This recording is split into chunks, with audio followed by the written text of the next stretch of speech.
Voice vista podcast venture by Pooja Prasoon. नेताजी की कुंडली, नेताओं का सियासी रिपोर्ट कार्ड। मोदी जी के ही नेतृत्व में बीजेपी की टीम अगला इलेक्शन लड़ेगी। राहुल जी गांधी की हम लोग पत्रिका देखे तो जनाधार भी है, लेकिन उसको परिणाम देने वाली चीज उनके पत्रिका में नहीं है। अभी जो हमने उत्तर प्रदेश में देखा कि उनका नेतृत्व तो बहुत कठोर है और एक राष्ट्रीय नेता की जो उनकी छवि है वो बनने में अभी बहुत टाइम लगेगा। वो तो पंतप्रधान नहीं बन सकते और भाजपा के अध्यक्ष भी नहीं बन सकते, राष्ट्रीय अध्यक्ष, लेकिन उनका शब्द अंतिम माना जाएगा। तो आगे बहुत साल तक देवेंद्र जी फडणवीस वो जो है वो मुख्यमंत्री की कुर्सी पर बने रहेंगे। अगला टर्म भी उनका ही होगा और आगे जाके उनको भी सेंटर में पीएम के तो वो दावेदार नहीं हो सकेंगे। जहां तक हम लोग एकनाथ जी शिंदे उनकी बात कर रहे हैं, महाराष्ट्र की राजकारण में ज्यादा दिन तक नहीं रहेंगे। उद्धव ठाकरे को जो जनाधार है वो महाराष्ट्र में अभी भी बहुत है। मुख्यमंत्री बनना थोड़ा सा उनके लिए मुश्किल रहेगा, तो थोड़ी की शनि की उपासना उनको करनी चाहिए। अगर वो देखेंगे ये एपिसोड तो मुझे दक्षिणा जरूर दे।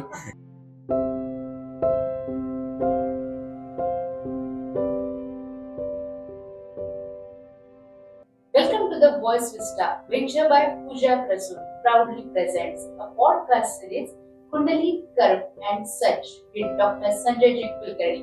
तो आइए संजय जी के साथ आज का हमारा दूसरा एपिसोड।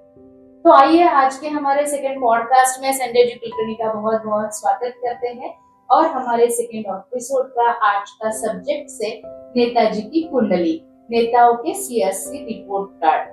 दोस्तों, नेताओं के वादे तो हम सभी बहुत बार सुनते हैं, लेकिन उनके करियर का असली फ्यूचर प्लान क्या है ये जानना भी बहुत दिलचस्प रहता है। कौन बनेगा अगला सीएम या पीएम, किसकी कुर्सी है खतरे में, आज हम इन्हीं सभी बातों को स्कैन करने वाले हैं। पॉलिटिशियंस जो देश की किस्मत लिखने का दम रखते हैं, कुर्सी, किस्मत और साजिश। आइए एनालाइज करते हैं नेताओं का सियासी report card doctor Sanjay ji Kulkarni के साथ। आपके साथ पहले एपिसोड में बात की, बहुत ज्यादा ज्ञान मिला और कुछ जो अंधविश्वास था वो भी दूर हो गया। लेकिन आज हम जो बात करने वाले हैं वो सभी नेताओं के बारे में करने वाले हैं।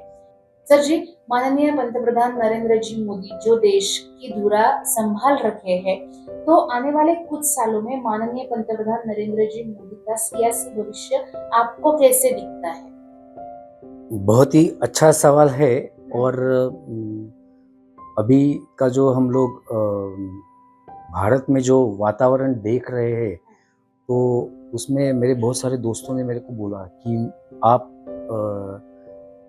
पॉलिटिशियन के बारे में कुछ क्यों नहीं कहते। सही बात है। तो मैं कल से वो लिख ही रहा हूँ कि क्या करना है।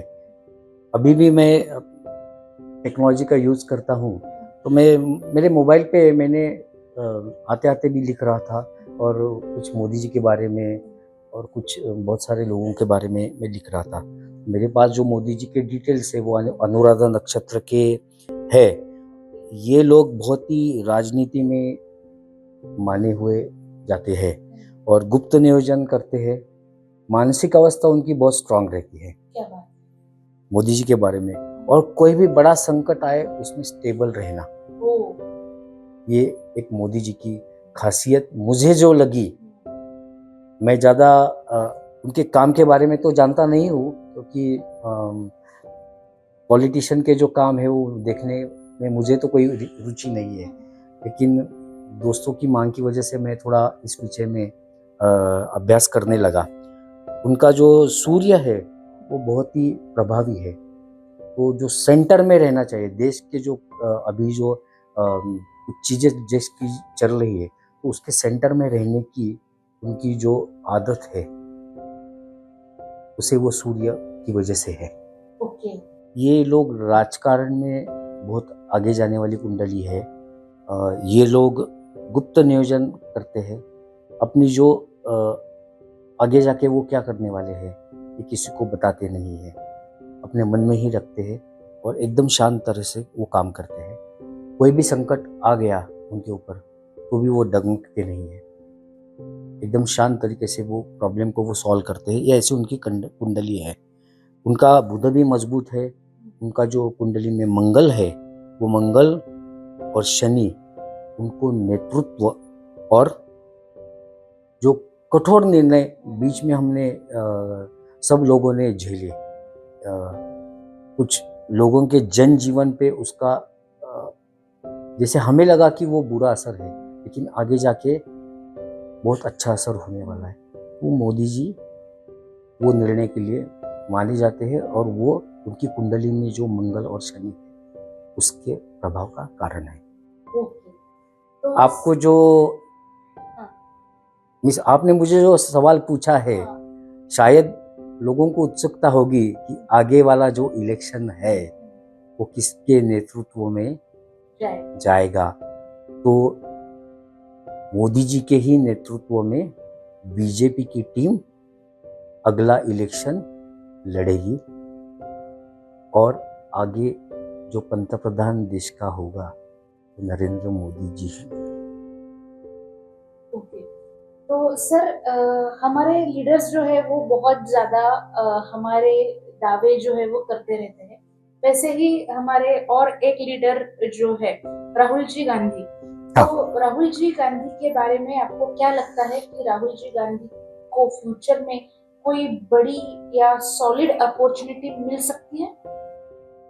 राहुल जी गांधी की हम लोग पत्रिका देखें तो उनके लिए प्रभाव है राजकारण में आगे बढ़ने का, लेकिन बहुत संघर्ष वाली पत्रिका है ये। उनको सीधे तरीके से कोई मिलने वाला नहीं है, उनकी पत्रिका बताती है। उनमें उनकी पत्रिका मैंने जो अभ्यास किया तो लोगों का विचार बदलने की क्षमता उनमें है, जनाधार भी है, लेकिन उसको परिणाम देने वाली चीज उनके पत्रिका में नहीं है। वो होशियार भी है, क्या करना वो भी पता है उन्हें, लेकिन उसका इफेक्ट नहीं मिल रहा है। सर आगे चलते हैं। जैसे आज बात की जाती है, योगी जी ने यूपी जो है वो बहुत अलग तरीके पे लाया है। आज यूपी का हम विकास देखते हैं तो योगी आदित्यनाथ जी के बारे में नेशनल लीडरशिप के लिए योगी आदित्यनाथ जी कितने मजबूत दावेदार साबित हो सकते हैं? अभी जो हमने उत्तर प्रदेश में देखा कि उनका नेतृत्व तो बहुत कठोर है और एक राष्ट्रीय नेता की जो उनकी छवि है वो बनने में अभी बहुत टाइम लगेगा। मुझे तो ऐसे लग रहा है उनकी कुंडली में देख के तो वो मंगल उनका स्ट्रांग है, लेकिन वो सिर्फ कठोर नेतृत्व वो कर सकते हैं। जनाधार उनको जो मिल रहा है उसके वजह से वो अभी सीएम की कुर्सी पे बैठे हैं, लेकिन उनकी कुंडली में जो मुझे दिख रहा है कि प्रशासनिक अनुभव उनका जो कम है उसके वजह से चांसेस बहुत कम है कि वो भारत के पंतप्रधान बनेंगे। ओके। तो और एक नाम भी हमारे सभी के चर्चों में रहता है, अमित शाह जी। तो माननीय अमित शाह जी की सियासी कुंडली हमें आने वाले वक्त के लिए क्या संकेत देती है? अमित शाह की कुंडली में संघर्ष तो बहुत बार लिखा हुआ है और अमित शाह पंतप्रधान बनने के लिए योग्य उम्मीदवार भी है, लेकिन उनकी कुंडली से आगे जाके ये समझ में आता है कि अमित शाह पंतप्रधान बनने के भागदौड़ में ज्यादा भागेंगे तो हेल्थ इशू बहुत सारे आएंगे। तो ये जो हेल्थ इशू है, ये हेल्थ इशू की वजह से वो रेस से पीछे हटेंगे। अगर उनको बनना ही है अगर पंतप्रधान, तो थोड़ी की शनि की उपासना उनको करनी चाहिए। अगर वो देखेंगे ये एपिसोड तो मुझे दक्षिणा जरूर दे या आगे मुझसे मशवरा ले। सही बात है, एपिसोड वहां तक तो जाएगा क्योंकि हमारा ये जो पॉडकास्ट है ये इंडिया के बाहर भी जाता है, तो हम इंडिया वाले हैं तो वो जरूर देखेंगे। सर जी, और एक नाम है जो बहुत ज्यादा चर्चे में रहता है आम लोगों को के लिए, वो एक मसीहा के जैसे रहते हैं, अरविंद केजरीवाल जी। तो नेशनल पॉलिटिक्स में अरविंद केजरीवाल का कद या बढ़ेगा ये, या एक ग्राफ जो है वो थोड़ा नीचे आ जाएगा? जहाँ तक मुझे पता है इसमें ज्योतिष का कोई बात नहीं है, लेकिन वो एक प्रशासकीय अधिकारी थे गवर्नमेंट के, और मैंने उनका कुंडली का भी अभ्यास किया हुआ है, और मेरे पास उनकी जो कुंडली उपलब्ध है उसमें उनके जीवन में उतार चढ़ाव बहुत सारे हैं। वो अगर कोई संकट आ रहा है तो वो भी ज्यादा दिन के लिए नहीं रहेगा, कोई आनंद की चीज है उनकी कुंडली में तो वो भी ज्यादा दिन तक टिकने वाली नहीं है। तो ये उतार चढ़ाव वाली चीज रहेगी, और बहुत सारे शहर के जो लोग हैं उनमें उनका प्रभाव रहेगा। ग्रामीण जो देहातों में है तो उनका प्रभाव नहीं रहेगा, तो ग्रामीण के इसमें प्रभाव रहेगा, और बहुत बड़े लीडर भी नहीं बनेंगे, और वो राजकारण से बाजू में भी नहीं हटेंगे। तो ऐसे ही बीच में उनका वो काम चलता रहेगा। सर जी, महाराष्ट्र का जो राजकारण है वो बहुत ज्यादा चर्चे में रहता है। 5-10 साल से वो महाराष्ट्र का जो राजनीतिक वातावरण है वो हम सभी को पता है। तो महाराष्ट्र की राजनीति की क्या बात करें, और महाराष्ट्र में भविष्य में बड़ा भाई कौन रहेगा, उद्धव जी ठाकरे या फिर फिलहाल के हमारे उप मुख्यमंत्री एकनाथ जी? उद्धव ठाकरे को जो जनाधार है वो महाराष्ट्र में अभी भी बहुत है। अभी वो सत्ता में नहीं है, फिर भी उनको मानने वाला वर्ग एक तो बहुत है, तो उसके वजह से वो महाराष्ट्र के राजकारण में वो टिके रहेंगे। मुख्यमंत्री बनना थोड़ा सा उनके लिए मुश्किल रहेगा, इसीलिए वो ज़्यादा से ज़्यादा वो एमएलए बन सकते हैं, लेकिन मुख्यमंत्री बनना उनके लिए बहुत ही मुश्किल चीज़ उनकी कुंडली से लग रही है। और जहाँ तक हम लोग एकनाथ जी शिंदे उनकी बात कर रहे हैं, तो उनका प्रभाव तो रहेगा, और उनका भी प्रभाव सभी पक्षों में रहेगा, और आगे जाके मुझे ऐसे दिख रहा है कि वो महाराष्ट्र की राजकारण में ज़्यादा दिन तक नहीं रहेंगे। आगे आने वाले साल में उन्हें सेंटर में कोई कमान संभालने को मिल सकती है। सर जी, 2 ऐसे पिलर है हमारे महाराष्ट्र में, माननीय मुख्यमंत्री फडणवीस जी और गडकरी जी साहब। तो माननीय देवेंद्र जी फडणवीस और माननीय नितिन जी गडकरी जैसे 2 दिग्गजों की कुंडली के बारे में हम आपसे जरूर जानना चाहेंगे। देवेंद्र जी फडणवीस की कुंडली है, उससे पता चलता है कि ये आदमी बहुत होशियार है। प्रशासन पर भी उनकी बहुत बड़ी पकड़ है। जैसे मैंने बोला योगी आदित्यनाथ जी है, वो प्रशासनिक में थोड़े वीक लगते हैं ज्योतिष के हिसाब से, लेकिन उनकी कुंडली में प्रशासकीय भी अनुभव भी बहुत लगता है। उनको जनाधार भी अच्छा है, और सभी पॉलिटिशियन से उनके संबंध भी अच्छे हैं, और आगे कौन सी समस्या आने वाली है, देश के ऊपर क्या समस्या है, उसका स्टडी भी उनका बहुत है।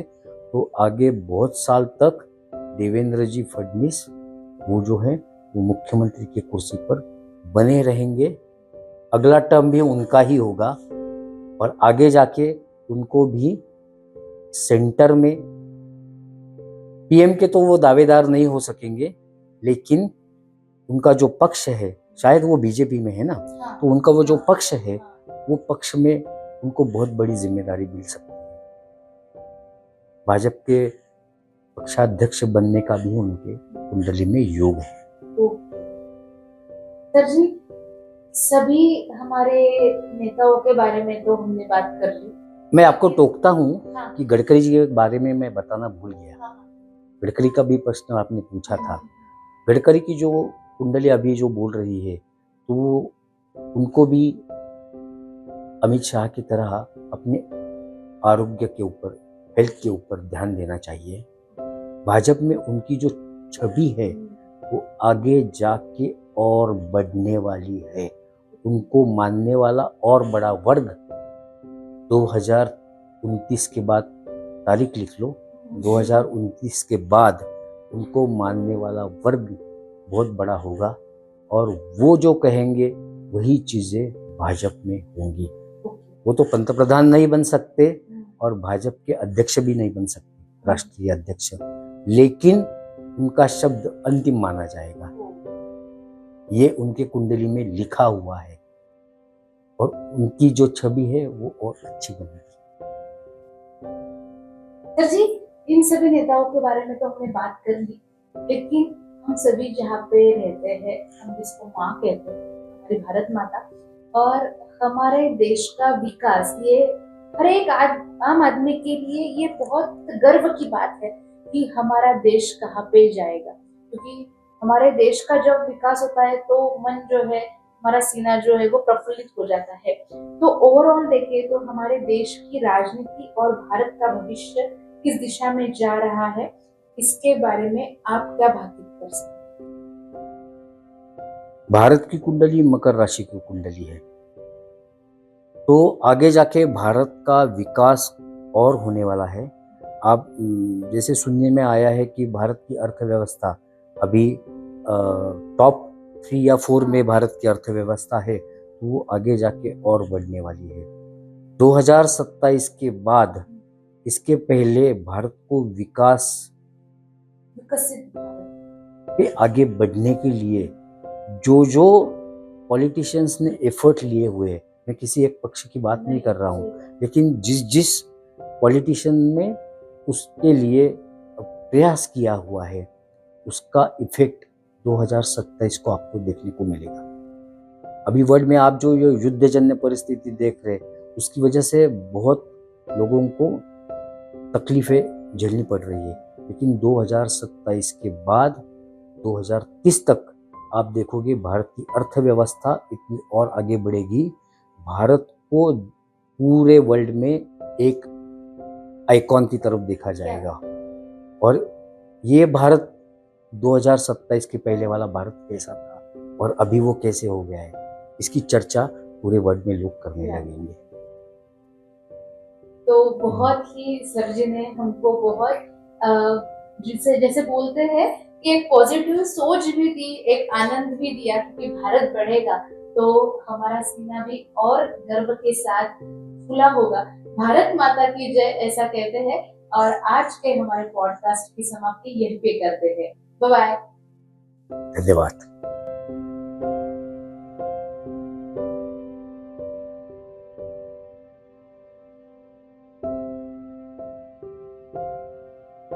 Thank you for tuning into the voice vista podcast. आप और भी इंटरेस्टिंग शो सुन सकते हैं thevoicevista.in पर। ये शो कॉन्सेप्चुअलाइज किया है पूजा प्रसून ने, प्रोड्यूस किया है द वॉइस विस्टा ने, गेस्ट कोऑर्डिनेशन में हमारे साथ रही सुनीता जी चौहान, डिजाइन किया है टीम क्रिएटर्स डेन ने, साथ ही एडिटिंग और प्रोडक्शन के लिए धन्यवाद टीम लर्निंग बी को। प्रोमो वॉइस दिया है राहुल ढोले ने। लाइक, फॉलो और सब्सक्राइब करना ना भूलें।